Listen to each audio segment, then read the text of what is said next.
If you listen to any of the top 5 business or entrepreneurial podcasts, then chances are our special guest today is the mystery man and ninja behind the scenes that is managing them and has helped them blow up and go to the top. Today we've got on a very special guest who is the guy behind the majority of the biggest podcasts that you likely listen to, and he's taken people from ranking 96 to number 2 in the world within a matter of months, helping people 5x their downloads within a matter of months. And today he's going to be pulling back the curtains and sharing everything you need to know about podcasting. If you haven't yet launched a podcast, I can almost guarantee that you're going to want to after this video. And if you have launched a podcast, this is going to be unbelievably valuable because we talk about the power of podcasting, best practices, equipment, things to avoid at the end, which is the most important, and everything you need to know about building a wildly successful podcast. So without further ado, it's my pleasure to introduce my good friend, Rich Cardona, who is the wizard behind the biggest podcast in the world. What's going on, guys? Welcome back to another video. And this is one that I'm incredibly excited for, to talk about something that everybody's curious about, but nobody really talks about, especially in my space, which is the power of podcasting. So we've got on a very special guy who is kind of the ninja behind some of the biggest podcasts that likely many of you guys are watching on a daily basis or listening to on a daily basis. And we're going to be diving into all the best practices. So Rich, what's going on, man? What is up, my friend? I'm thrilled to be here. And for anyone who doesn't know, man, I just met Mike not long ago, and I'm just like, if you're in the wolf pack, you're probably in the right place, because this dude is like no holds barred. So I'm completely honored, man, and I will give your audience everything I possibly can. I appreciate that, man. And your setup's looking dialed, so that's off to a good start. Clearly, you know what you're doing, but I think, you've got a really cool story. And I think your story even lends itself to one of the things that I talk about a lot, which is the power of just getting started, and that done is better than perfect. So for the people that, might not know who you are, because you're kind of like a silent killer behind the scenes, why don't you talk to people about your journey and what kind of led you into becoming the ninja of podcasting? Yeah, man. And I know you know a longer version, but I'll try and be concise. But it does help for context, so I appreciate it. So, I went to the Marine Corps right after high school. I was going nowhere fast, so I kind of was like, I always say it was like my first self-aware moment. I'm like, all right, I'm going to do 4 years, and I'm going to get out, and I'll have money for college, and I'll be disciplined, and I'll be a completely different dude. Well, 3 years in, 9/11 happened, and we were in Japan at the time, and 48 hours later we were on a boat, on a boat. We say boat, but a Navy ship, on the way to go just not do anything crazy, but just make sure Americans in certain places were safe. So that was that. So that career ended up being 17 years. I retired early. I went from being an enlisted dude to commissioned officer, and I was flying attack helicopters, all that good stuff, man. And although that stuff sounds cool, and there was certainly a lot of adventure and maybe harming some bad guys involved, I did not feel like that meant anything to the civilian world. I was like petrified, to be completely honest. And this is very normal, man. NFL players go through it all the time. I once went to visit the Minnesota Vikings, and I talked to the director of player development. He's like, dude, like, people don't know what to do after it's over. So I was really scared, man. So I got an MBA from USC. I was like, okay, cool. That's going to be huge, right? Like, everyone will hire, or anyone will hire me. And that landed me a job at Amazon, which I absolutely hated. I just posted about it the other day, and I lasted 2 years before I quit. And part of the reason I quit was I came across Gary Vee's content, and I was just like, who is this dude? And for whatever reason, man, like, just the way he was delivering, I'm like, I didn't know you could be like this on social. And then he talked a lot about documenting the journey, and I didn't quit because of him. I quit because I had to quit. But I moved in with my in-laws, and then kind of just started messing around, dude, creating random ass shit. And like, I just created, man. I wasn't thinking about anything, like, no fear, volunteering to do like stuff at a gym, just whatever it took, and learning video editing, going to conferences. And then eventually I got my first paid client back in March 2019. And then here we are, like past $500,000 already this year. And we're just thrilled, man. Like, things are going so well. But the podcasting piece ended up being, the beginning of our services was basically interviewing people like you, people who are business owners, and just like getting them out from behind the scenes and getting them in front so people could learn from them. And the thing with CEOs is like a lot of them want to do that, but they feel indulgent, they feel narcissistic, they feel strange about it. And I was like, nah, man. So I was like looking for those people. And that's kind of how it started with video production for LinkedIn. Jocko Willink was a client. That was pretty amazing. I mean, all the Echelon Front team were clients. We blew them up, dude. Like we blew them up hard. Mike Sorelli, who was just on Joe Rogan's podcast not long ago, 10-time deployed Navy SEAL. I mean, like I dealt with some heavy hitters, but dude, I did not enjoy it. I was like, it's cool recording, but like, I want to do this. You know what I'm saying? So eventually, after I had a couple successful podcasts, after many attempts, I was like, I know how to do this. I want people to have this same feeling, the same conversations, the same power that I'll get into with you. And that's how and I made that pivot last year, man. And just like you and I had some private conversations about, man, like when you're just focused on like a thing, it starts to change. And man, the year just took off and I realized, man, people really are sleeping on this. Yeah, it's been incredible, man. And again, I'm excited because I've got a podcast coming up and going to be working with you coming up in the new year here. But I really didn't, I always understood the power, the generic power of a podcast, but I never really had the contextual data to give context as to why it's so powerful. It's one of those things where you kind of just know because of your being in the industry, but you don't really have the data and the numbers to back it up. And when we were at the Mastermind in Santa Monica, you really kind of opened my eyes to that. So why don't we kind of preface why people should be having a podcast based on those numbers and some of the stats and the context that you were able to frame it with? Absolutely. So here's the big ones. And I do now apologize. Mike, hey, everyone, Mike is like, you need to share your screen? I'm like, no, man, I'm good. But now I kind of wish I had some stuff ready. But let me just tell you, these are all big numbers that should be easy to understand. I will tell you this, actually, anytime I kind of pitch a podcast to someone who's not interested in podcasting, I always just want to know why. I just want to know why. If it's the medium, like it's not very different from making video content. If anything, it's better because you could talk to someone else if you want to host. But they always say everyone has a podcast. And this could literally be the furthest freaking thing from the truth. And I'm going to tell you exactly why. So there's about 4 million podcasts that exist. Okay. Like that's not a lot in itself. Okay. Active. And I know I covered this with you guys, but active podcasts, meaning they published once a month, is 300,000. Now that's not a lot of competition at all. All right. That's a few NFL stadiums. Okay. But let's talk about active on other platforms. I think Instagram is 1.38 billion. Even if you said half of the 0.38 of those are bots, that's still a billion active people, man. And then it's I believe it's just right around 1 billion for Facebook. And then you get into Twitter, hundreds of millions there. LinkedIn, same thing. YouTube, okay, right here, man, 38 million channels and counting. So let's look at that, man. Let's look at what I just said, especially when it comes to video podcasting, because you could double down with one of those 38 million channels if your podcast is on YouTube. 300,000. That's not everybody. So when people say that, I'm like, are you out of your mind? And I try and educate them. I want to educate them. Now, the real thing here is the amount of people publishing once a week. And you and I talked about this on our call recently. The amount of people publishing once a week and have done so at least in the last 10 days is 155,000. So your competition, really, if you can muster up the patience, dude, to batch 4 episodes a month, you are already ahead of the game. You are competing with about 155,000 other actual podcasts. Here's the thing, man. Why do people quit? I don't know, but people quit podcasting unbelievably easy. The average is between 7 and 8 episodes, and the term is called pod fade, where they just fade out. And it's probably because they think it is such an easy opportunity, and there is opportunity there. But just like anything else, as you know, man, it takes a while. You were talking to me about, that Lambo in 2017 when you were dreaming about it, and now you got it. It wouldn't have been so sweet if you got it in 2018, man. Nope. So it's what do you expect this freaking podcast to do?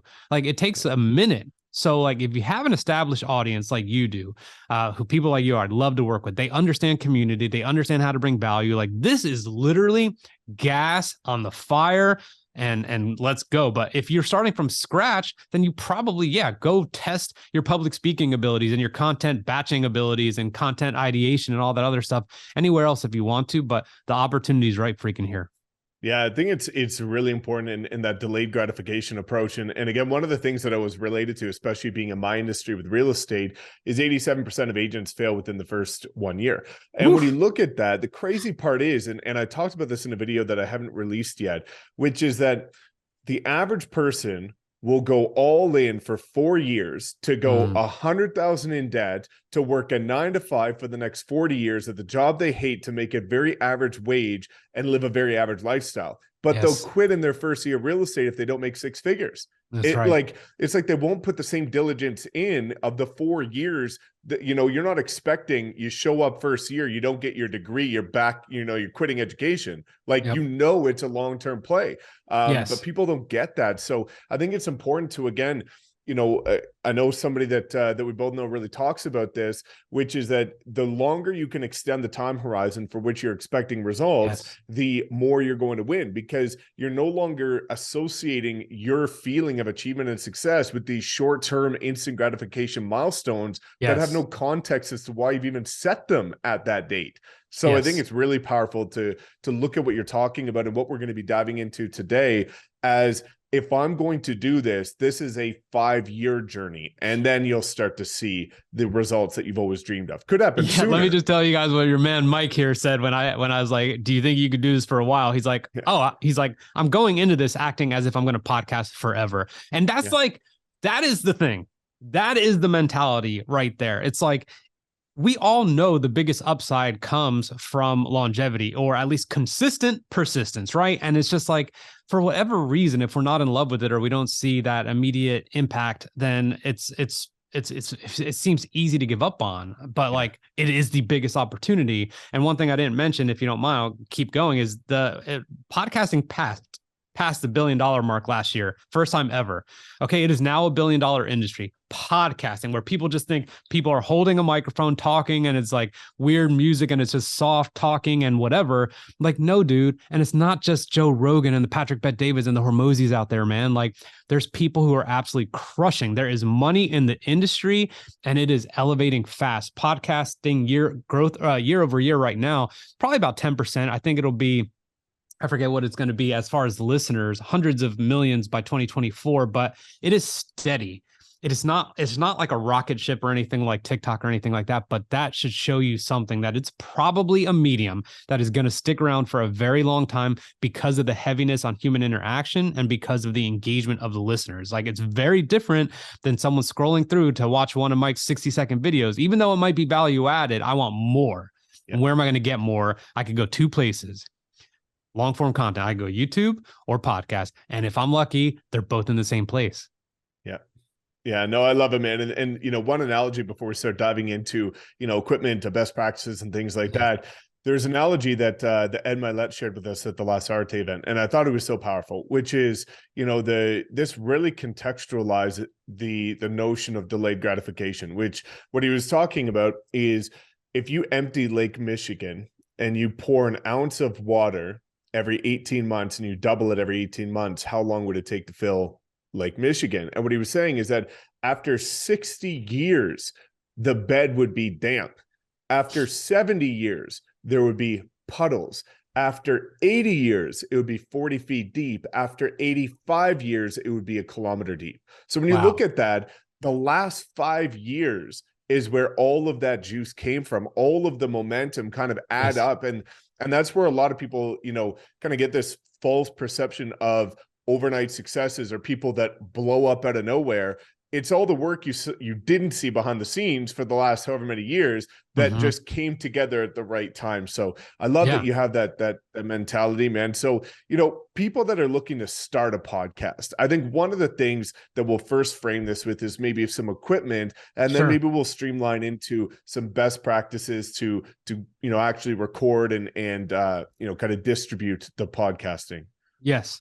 So I am the very, very first dude who will tell you you don't need like serious equipment. You don't need this. You don't need what Mike's got. You don't need the lights. You don't need anything except like a camera. I'm telling you, it could even be your phone. I always am obsessive with our clients about not making an overarching investment for something that, again, the industry is saying people quit after 8 months. So when someone wants to come and build out a studio and they're not someone like you and they're ready to drop fat ass cash on that, I'm like, chill. Like, chill. Like, I need to know, you need to know that you have the reps in you, that you're going to enjoy making the content, and that this is going to be something that you want to do. So, the real first piece of equipment, man, is actually like right here, man. Like, do you have content up here?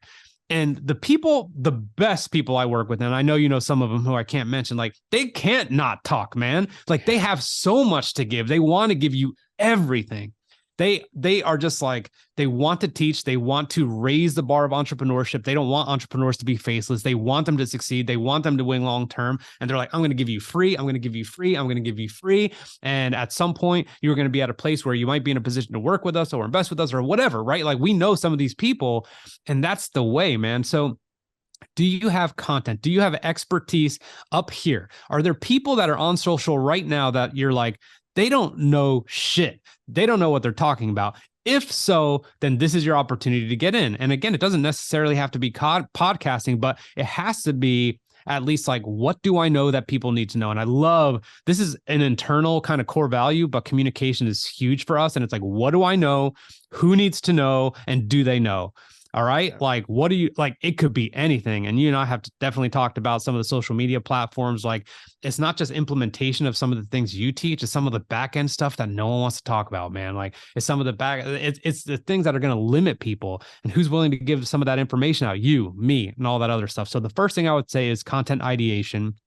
If this is going to be in terms of, you know, personal branding or anything like that, I mean, like there's you got to get your content pillars out. So for someone like me, it might be military, it might be addition through subtraction, which is a way I like to live, like try and just like eliminate things from my life so I could focus more and more. And then probably entrepreneurship or podcasting, but I don't want to have a podcast about podcasting, right? So if that's where you're going to go in terms of kind of personal branding, you would want something like that. If you are let's see, a chiropractor, it's easy. Like a lot of your content could be myths about chiropractors. Okay. It could be about, you know, all the things that you need to know as far as like when you're getting ripped off or how many adjustments per month is whatever, what an experience is going to be like at a typical chiropractor's office. So you could be on the lookout for some of the signs of a good or bad practice, all these types of things. So you could go on and on about that. You could do, and then of course you could do case studies galore. We could do that. Everyone is attracted to transformation and validation. I mean, like, dude, if there's a picture of a dude who's 300 pounds and then there's a picture next to him of the same dude and he's, you know, 180 pounds and jacked, like you want to know. Yeah. You want to know. So it's like, anyway, so that's that. But content ideation, I would say, is the number one thing. If you want something unbelievably simple, we usually get our clients starting a Logitech webcam or Logitech, however you say it. It's a C920. It's wide. Got it right here. Yeah, dude, it's a very simple, it's good. I would say like a lot of webcams, like it could struggle in low light, but that's a LumaCube could solve that, like any light. I'm not even going to give you light recommendations because I recommend daylight, so you don't have to worry about it. So the Logitech C920 or 930, whichever one it is, very easy to use. Super. I mean, you could zoom in, zoom out. I mean, I love it. Very simple. That thing is probably $99. This microphone right here is called a ATR 2100. Okay. It is a USB mic. And why does that matter? Because what you're using, Mike, and what I'm using, there's a lot more to it than just a microphone, man. You need a stand for it. You need an XLR cable and you need an audio interface. Don't even think about any of that stuff because you don't know if you're going to be doing it again, right? Like long term, get a USB mic. So you literally plug it in and on Zoom or whatever you use, you literally select the input and it's this thing, and just make sure this is not the output. Okay. So you're hearing from the screen or your headphones and not this. So that's it. And they're super clear. The only other thing you might need, is a boom arm for that thing, or you could hold it. All right. You and I both know Tina Lee. She's now a client of mine. She's an Instagram beast. She has no issues going set up her video stuff with simple cameras and holding the microphone. Zero affliction. She did not need mic stands. She just went after it. And as far as recording, last thing I'll say, Mike, is like I wouldn't recommend Zoom, because Zoom is for business meetings. You actually look fantastic. I think my stuff looks good here, but it has the potential usually to get compressed to a point where it's not as crisp as you want it to be. The platform I like to recommend is Riverside.fm, which is very much made specifically for video podcasting. You get separate audio tracks, separate video tracks. They have features like you could press a couple keyboard shortcuts. So let's say you say something fire and you want to make sure that's a clip for your video editors. You hit that thing and it rewinds 30 seconds and picks up 30 seconds before you said your awesome stuff, and then it makes a clip out of it. So it's kind of already ready to go. Little things like that. And as far as hosting is another thing, but all I would say is this: Anchor is free, and that's fine, but it's free for a reason. It has its drawbacks. I like to recommend Captivate.fm. They're blowing up big time, and they're what we use for everybody. They're very user friendly, and they are always like Riverside, always releasing new features. You could tell they pay attention to podcasters deeply, because every feature is just like something that makes it more and more convenient, which is what we all want. So in the spirit of addition through subtraction, keep it simple. Those are all the things you need. That's all you need. So ideas and a couple little pieces of equipment, and you can start. Yeah, I love it, man. And I always talked about this in my content, is for getting started on YouTube as a realtor, aside from using lav mics, if you don't have much money for audio, is using the Blue Yeti mic, because it's a USB mic and it works incredible, and it's got the stand built in. So, there's so much about just getting started. But again, I think that's the importance, is to prove to yourself that you're going to be consistent with it. And it's way better to elevate the quality over time, like we always try and do, instead of, regressing or, getting too caught up in the process. So, one of the things that I think is important to give context before we start talking about best practices is, a lot of people, even myself, are kind of unaware of like how to position a podcast in terms of like categories and things like that. Like, what does the actual foundational aspect look like from properly optimizing, if you will, a new podcast when you're getting it up on some of these other platforms? Yeah. So we do a lot of that for our people. So it's almost like second nature to me. So I'm glad you said that. It's an opportunity for me to figure out how to explain it a little bit better. But I will tell you this. The way we approach this in general is the format, the frequency, and the feel. Okay. Like, you need to know if you're going to be alone, if you're going to have a co-host, if this is going to be in studio, if this is going to be virtual, if it's going to be interview, if it's going to be NPR style. Like, those are the things you need to think of, like, what is going to make you the most comfortable. And if you're just starting out, don't be in a rush to like be an interview podcast or have a co-host. It's actually going to really enhance your public speaking abilities. And I tend to find that people who have interview podcasts, and I used to do this, I'm speaking the truth there, because like I was one of these dudes.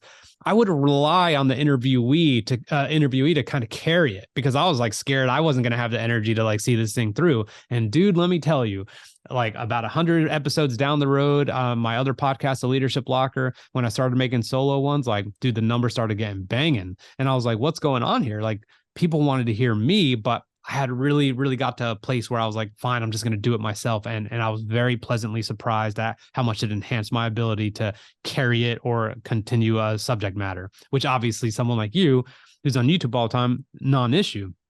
But for a lot of people, that's a consideration. Frequency and I talked about frequency and the feel, but the feel, I would say frequency is I would say that's not hugely important at this moment, but the feel is truly like. And we had a lot of questions, you and I, back and forth, and with our friend Radical and Tina.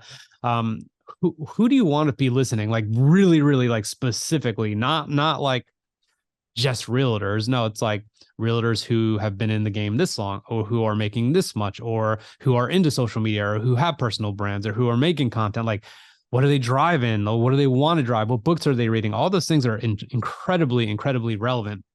And then your listener promise is like, okay, cool. Now that you've identified exactly who those people are, what do you want them to do? How should they feel at the end of an episode? And a lot of people say inspired. I'm like, that's not a call to action. You know what I'm saying? Like, you and I both know, like, if we're doing this, we want them to do something. Andy Frisella would say he wants people to, stop making excuses, to pay their freaking dues, and to play the long game, and to understand that no one's coming to your rescue and that you got to take ownership, right? Someone like Mel Robbins might say something like what she wants at the end of every episode is for people to have clarity and to be able to make, more profound decisions in a quicker manner. Who knows, but you got to know that. Yeah. So as far as the category, there's categories and subcategories. So there's like business, and then under business is entrepreneurship. But the highest ones, the highest categories are sports. There's a Jillian sports one, and then there's news. But everything, and then business is pretty high, but it's the subcategories. And you would have to go on to Apple Podcasts or to look at the kind of categories. But there's a lot of opportunity. And I will tell you, for example, if you want to be an education podcast, maybe you should be in business how-to instead, right? Like there's little idiosyncrasies like that could mean the difference. And I'll tell you, that's a change I made for a couple clients and myself. And holy hell, dude, like the opportunity was completely different. So you have to try to imagine where these where these platforms are going to put you, or how much they'll highlight you depending on what category you select. And guess what? You could change your category anytime. It just needs to make sense, but you have to be willing to kind of think outside the box a little bit. For example, I go to church and stuff like that, and they have a podcast, and there was a series called Binge the Bible. And I was like, wow, this is actually ridiculous. This is pretty amazing. And although it could fit in religion, it could absolutely fit in education because it's very, very educational. I'm like, dude, you guys would probably stand out, make this change. And guess what? It's going really well. So those are things. And so listener promise, identifying exactly who you want to be talking to, what the call to action is, and the categories are kind of looking for those opportunities, which are updated probably at the end of Q4 every year, like looking at like, okay, this is the most saturated category. Let me look around elsewhere to see if this makes sense anywhere else. And that's super cool, man. And I'm really excited to learn more about this, but I think it's really cool to have a better idea that you don't have to have it perfectly nailed down from day one. A lot of people use little things like this and they get all hung up on it, and it stunts their ability to actually get started when, as you alluded to, you could change this down the road. Now, there's going to be a lot of people that, just based on the nature of my audience, that are going to be interested in getting a podcast started, knowing that I'm going to be doing it as well. Yeah. What are some of the best practices? Because I know that, the obvious questions that people are going to have is there an ideal length? Do you need an intro? Do you need an outro? Yeah. Like, what are some of these kind of best practices if, maybe one if you're solo and one if you're going to be doing it collaboratively with people? Absolutely. So a few come to mind right off the bat, and Tina and I talked about this. One practice for an interview style podcast, I would say, is for you to introduce Mike. If this were my podcast, I would introduce Mike.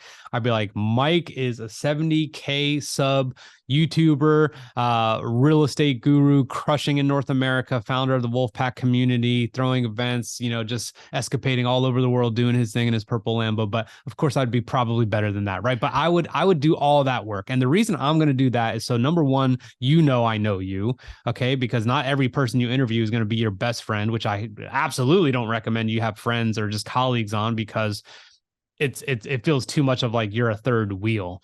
Okay. Like they need to know that this is new territory for you as well, as far as getting to know the person. So I would introduce you, but the real reason I'm introducing you is because if I give you the opportunity to introduce yourself, it might be long. And I was long-winded at the beginning of our shit. And I'm like, damn, man, like I already want to go back and rewind. but a lot of people feel like the guest wants to do that. They don't, man. Like they'd rather be flattered by you having done some research, or at least getting help, done some research, looked at a few of their Instagram posts, looked at their profiles and see what matters to them. And if I said something like, Mike religiously works out at 5 a.m. every day.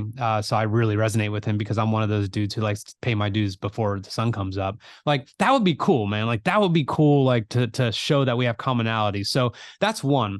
Length, length has decreased year over year over year, and is now average length of a podcast is down to 37 minutes. Now, the reason I say average is because you have to think of the Jockos out there, the Joe Rogans, the true crimes that are hour, 2 hours, whatever. Those are the exception, not the rule. So 37 is average, but look, think, man, like you got to think like 20, 25 minutes. Like our friend Erin, she's like, I need context. Yeah. I'm a health-based podcast. I need to be able to give context. And I'm like, well, if you were asked to give a keynote tomorrow at one of your favorite conferences and you said, I need an hour, and they said you have 30 minutes, you would figure it out. So practice conciseness. It is long form content still, but if you have been able to go from your long, crazy post to making 40-second reels, you could do the same with the podcast. I believe keeping it short and simple is your absolute best way to serve your audience, because if I listen to Mike and his shit is shit hot, then I have the opportunity, if it was short enough, to listen to another one on the way to work, or another one during my workout, or another one while I'm doing dishes, or whatever it is I'm doing. So keep it short. As far as intros, like little things like intros, custom intros for sure. If you have an interview, if it's just you, you can just do your own little thing, but that thing, 30 seconds or less. Do not bore your audience. Do not give them an opportunity to leave.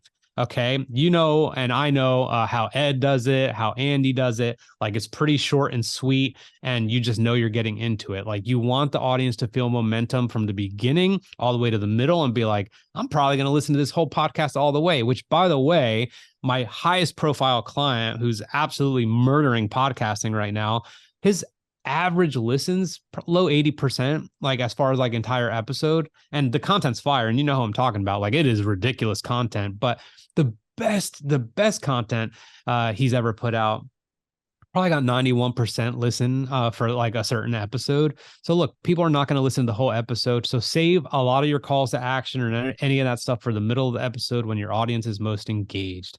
So static intro, if it's just you. As far as like ads and all that other stuff, like, look, man, if you have a product like Mike does or like I do or whatever, like it should be me. Like I should be driving my own revenue and not necessarily relying on ads, because that could get a little bit tricky. They could want a certain length. They could want certain verbiage. They could want to read it themselves, which is an absolute no-go. Okay. Never, ever let anyone read a podcast, an ad for you on your own podcast. It should be you. And don't take any ad or sponsorship money that isn't something that you don't care about. Like if Mike, I mean, I don't even know, man. Like, let's just say you hate baseball because you're in Canada and Calgary, and maybe there's not a team there, right? Like, I don't know. Like, you're not going to be selling baseball bats, even though they want to sponsor your show. Like, it just doesn't make sense. It's not good for you, and it's not good for them. So there's a few that come to mind right there, but I think short and sweet is one of them. As far as intros, we kind of covered that. Interview, you want to do the research and you want to do it yourself, so they don't tell their whole life story. And then if it's your own, keep it very short. And then ads, read them yourself. And if you have your own product, use that as a place to do it. And then don't put anything at the end of the episode, because even the best podcasters out there do not usually get anything over 80% listen for that episode.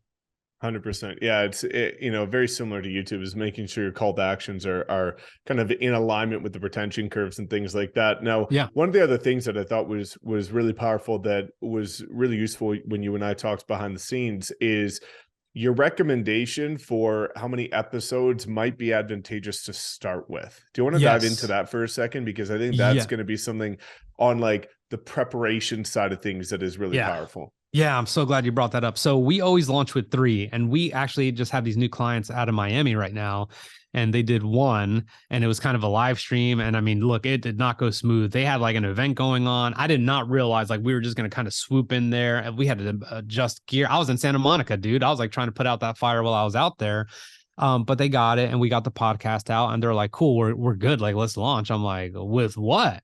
Like, what? Like, you're not recording till the 21st again. So like we never launch with 1, launch with 3. Here's the reason why. One of them is probably a trailer. It could be 5 or 10 minutes of you talking about exactly who it's for, exactly who it's not for, what they should expect to get out of it. All that work you did, identifying your target audience and your listener promise, goes right into there. This is your chance to use that language, right? So let's just say I was doing like, some retired Marine podcast dude thing, I would be using all those lingos, right? I'd be using a lot of the Marine Corps jargon, letting people know, like just letting them know, like, you're my people, right? I'd be talking about the promise that they want. I'd be talking about maybe the transition. I'd be talking about how I'm going to help them in terms of building their resume and networking where they don't feel like a tool, like all, and not taking shitty jobs, not flocking to sales because people think we are not worth anything else than just sales personnel, like all these things. Like I would give a bunch of that in the first episode. So they'd be like, okay. Then they get the first episode. In the first episode, let's just switch practices. Let's say, I mean, just to keep it simple, I'm a gym owner. I'm going to talk about like, okay, like I have my idea. I have money saved up for all the equipment, but I need a location and I don't want to be in a plaza mall. I need a location. In this episode, we're going to cover how to find an optimal place that's going to get you the curb appeal you need. Something like that, right? So I'm going to give them that. That's my first real podcast, so to speak. I'm going to do everything, a lot of the things we just talked about. And this is why the third podcast matters so much.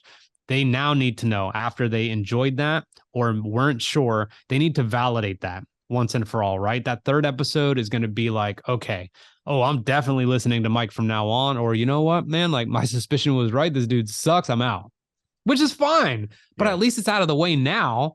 You know what I'm saying? So the other thing I would add on to that is I truly would not launch unless I have 12 episodes in the bag.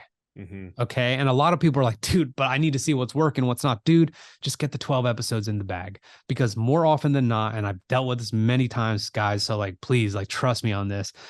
You can easily just like have recorded a few episodes and or like 3 episodes, and you launch, and the next thing you know, it's like you're supposed to be posting or publishing on Thursdays. Well, it's Wednesday and life got in the way and business is good or business is bad or whatever, or you got in a wreck, all these different things. You don't want to be in this position all of a sudden where you're like going to throw a podcast together the night before. You're going to rush your editor. You're going to rush your team. You're going to publish this. You're going to have bad show notes, all these things. You don't want to be in that position. 12 episode gets you into a cadence, gets you into a rhythm, gets you into a system and a process that you know and become familiar with.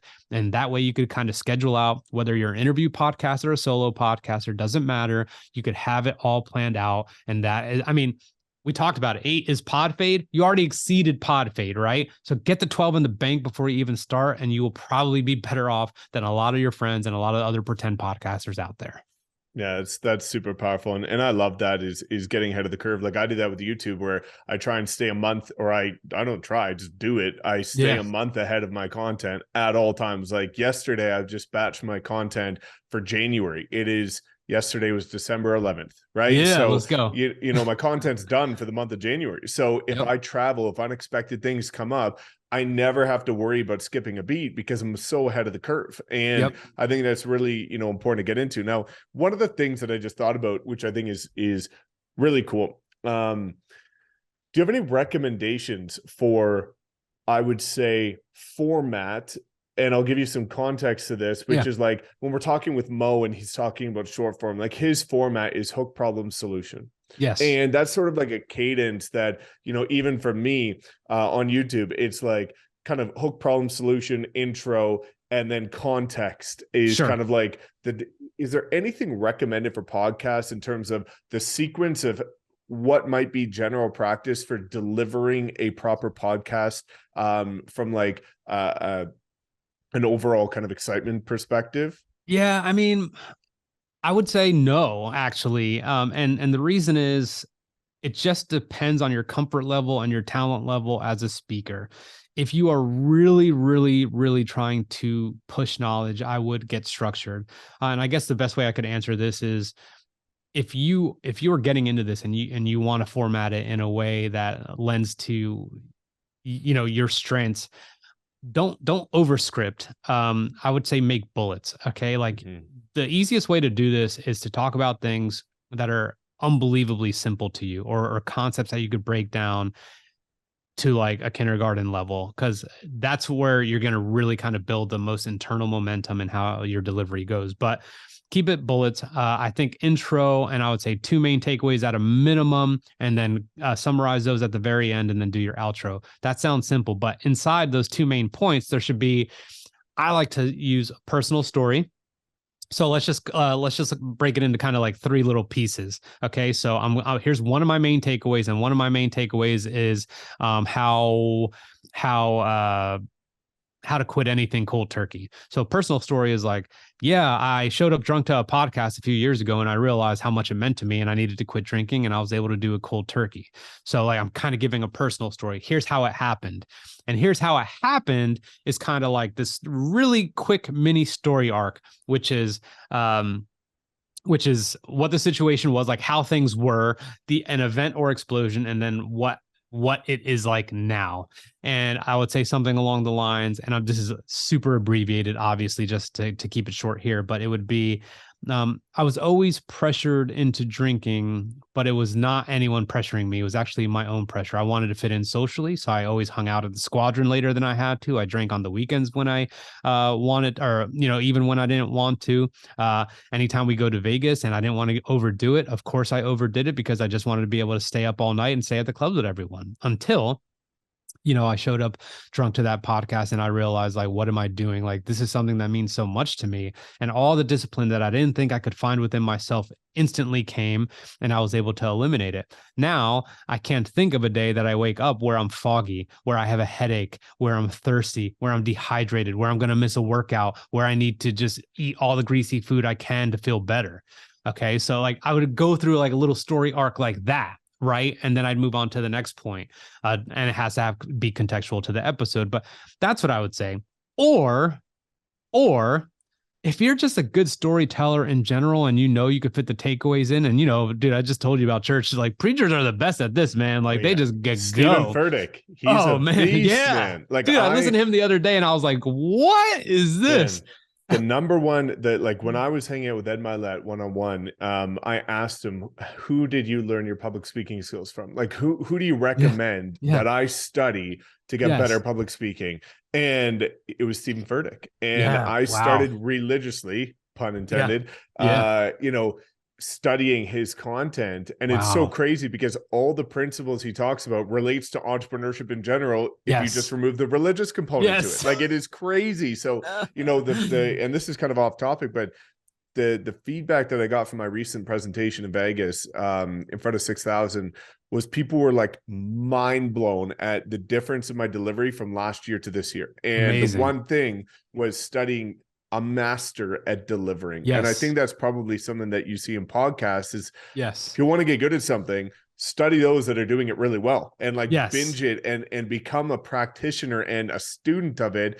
Otherwise, it's going to be difficult to have context as to what's good, what's not, if you're not even immersing yourself in that space. 100%, man. And I mean, and let me just, this is a really big one for interviewing. To be interesting, you have to be interested. Okay. Like I need to be interested in what you got to say. I got to limit my questions. I got to limit my own personal anecdotes, like all that stuff, man. Like you've like this is essentially a podcast right here, right now. I mean, like you've asked like just the right amount of questions. You've said just enough things. Like podcast hosts should talk about 10% of the time, period, point blank. Okay. Like ask more, pull on the threads, go deeper, man. Like do that. And if you're rewinding and you're Ed Milet or talking about some of these masters, it's going to take a while, which is why I try to say to everyone, like, don't expect anything for at least 50 episodes, man. Like, especially like someone like Vanessa, who ran the mastermind, who we're going to be working together. But like, she delivers in a very YouTube way on YouTube. And she knows that and she doesn't want to do that. And I applaud her for that. So it's probably going to take a little bit. And she's probably she's a quick implementer, dude. You know what I'm saying? So it's like, she's probably going to be like, all right, what's up? Like it's episode 20. Why am I not blowing up? It's like, it's going to take a minute. Like, don't sweat it. But like, once you will have your podcast voice, your YouTube voice and whatever, but yeah, perfecting that is going to be key. So, so to answer your question, man, like it just depends. It just depends on the person, how you want it to go. Do you want me to feel like I'm in the car with you, or do you want me to feel like it's a mini keynote and I should be taking crazy notes? Like what do you want me to do? So that's what I would say. For sure. No, that makes complete sense. And I think that comes down to the self-awareness of what your strengths are and what you're good at and being aware of that and leaning into what you're good at and being cognizant of what you're not. So, one of the last things before people can kind of find out a little bit more about, partnering with you and things like that is, are there any kind of obvious red flag things that people should avoid at all costs when starting a podcast, like mistakes that you see people make that are quite common that results in them not succeeding or getting the growth that they're looking at? Yeah, very, very good question. Here's some practices, some shady stuff that I know happens. Okay. Um, do Guessing is a huge part of your podcast growth. And you and I talked about this, and like I'm committed to making sure like we find podcasts for you to be on, but you do not ever pay to be on someone's podcast. I don't care how big their freaking audience is. Okay. They're not going to treat you the same as someone they're interested in having on, as someone they're normally interested in having on their podcast. People try to monetize off their audience in that way. And I'm not saying that's wrong. I'm just saying, like, I don't think it's a good practice for you, because 99% of the time, like, it's going to do nothing. Mm-hmm. Okay. Like it's not gonna blow you up. And I think I shared this with you, but I've had Gary Vee on, I've had Andy Frisella on, I had Patrick Bet-David on, I had some big freaking names on. And you know what, man? Like, I didn't expect anything, man. Like, those were amazing episodes, but they did not blow up. Like, it didn't like change, it didn't make me famous. So the way I like to think about it is I am trying to maximize their brand across people that might not know them yet. And that puts me in a much less expectation kind of position. So don't pay. Seek out the people who you think more of your audience needs to hear from. Like, that's it. That's it, man. Like, and it doesn't have to be a big name. I just told you, like, I mean, this is across the board. A lot of podcasters I know, like, the big names usually don't do it. And people like Gary Vee, that dude's on a million podcasts, dude. He says yes to a lot of people. So he's probably not going to say anything crazy to you. Another red flag I would say is, I hate to say this, man, but like, people pay for downloads too. People will pay for downloads or pay to be featured on certain podcast platforms. Apple doesn't allow you to do that. Spotify does. I tried that just to try. The ROI was not that great, but they're smaller ones, and it'll be like in the thousands or high thousands. And you will be featured. Yes, sir. You absolutely will. And you will go to your dashboard and you will see all of a sudden this crazy spike. And little by little, it's going to come right back down. Okay. Like, you cannot target the way you can using Facebook, or YouTube is fantastic for targeting. By the way, like, I really discovered that not long ago, but you can't really target the way you want to. And you can maybe put it on Facebook or whatever, but I've never really seen anyone gain a lot of listeners. So don't pay for listeners ever. And if you're paying for ads, just look, like, it's going to regress to the mean, and you're probably going to be really happy with that boost and be like, holy shit, I had enough downloads where I could go to a chart ranking and say I'm in the top 3% or 1% briefly. So no, man, just don't do that. And I think the other thing I would say is just, like, obviously expectation management. Like, it's going to take a minute, but engage with their audience. If you're not trying to find out desperately who's listening to your podcast and why, and using those things in your calls to action, then it's never going to work out. And one of our clients who is sponsored by LinkedIn, she's now ready. And she gets it. She's ready to do Q&A, meaning, like, she's a LinkedIn top voice. She's like, submit your questions to me. And let's just say it was Mike, and Mike had an HR question. Like, I got this question from Mike. Mike is wondering, how to terminate someone who just isn't a good culture fit, but in reality has done nothing actually wrong in terms of their job description. They're just happen to have a bad attitude and are cancerous. Like, if you hear your question on there, man, everyone's going to be like, I could be that person one day. Yeah. I'm going to submit my questions. And if you don't get to their questions, you could say, well, for everyone whose question I didn't get to, we picked out a few more and we're going to go Instagram Live. All of a sudden you're on Instagram Live and you're growing your audience there as well. So that's that. Last thing I would say in terms of red flags is, if you think, and I know I talked about this in Santa Monica, if you think podcasting content is the only content you need to be putting out there in order to, number one, grow the podcast or your own brand in general, you are sorely mistaken. You don't want every clip of you to be another podcast clip, because then it's all going to blend together. You need to be making in between stuff. You need to change the scenery. You need to change the lights. You need to go outside. You need to be in your car. You need to do all those other things. So you're building an audience, period. And that audience ultimately will be attracted to the podcast. If you make it only about the podcast, you want them to be attracted to the podcast and not you, and it ain't going to happen. Period, point blank. So I will leave it there, my friend. That's incredible, man. Well, it's so much value, and I genuinely appreciate it. And I know everybody listening is going to as well. And to kind of pull it full circle, there's going to be a lot of people that want to know more about how to get in touch with you, what that looks like. So maybe just talk to people about, what the opportunity is and how they can maybe reach out to you and maybe book a call or whatever your structure is. Yeah, absolutely. So you go to richcardonamedia.com. There you'll have obviously some free resources. Like there's just a couple guides we have for you that are just easy, so you can kind of get a taste and feel for like how we operate, how precise we are, or whatever it is. And then if you want to schedule a call, we'll send you. We'll get your email. We'll send you an email, and we could schedule a call from there. That sounds simple, but where I really like to kind of do this stuff is Instagram DM or LinkedIn DM. I'm at Rich Cardona on both of those. That's what I would say. But we do the whole thing, man. We do everything except record. Okay. We do everything except record. And although some of the things we do are common across podcast agencies, I have, and Mike knows it, but I have some serious social proof. I would say with our top person, we brought them from 125,000 downloads a month back in May, and it's December right now. They're 800,000 downloads a month right now. And they are skyrocketing. They're going to be at 1 million downloads a month here soon.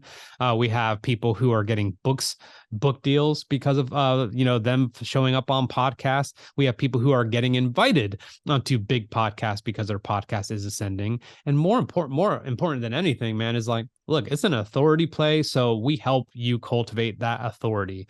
So we do everything except the recording, including a studio setup if you need it. But look, just hit me up. And if you tell me that, this is because you watched Mike, I promise you will get front of the line privileges because I respect Mike in a major, major way. So, and down the road, because of you, Mike, I'm pretty set that I think a course is going to be coming for all those that we can't serve, because obviously we have capacity. Definitely. That's going to be super exciting. And we'll have to dive more into that once we kind of bring that to life, because I think that's going to be a really cool opportunity to help people that are maybe kind of just in the beginner level. So, Rich, thank you so much, brother. I really appreciate this. I can't wait for us to launch ours because that's going to be fire in the new year. And again, guys, make sure you hit Rich up. He's a wealth of knowledge he's going to pour into you. And hopefully you found this incredibly valuable. So thanks so much for tuning in. As always, please make sure to like, comment, subscribe, and we'll see you in the next video.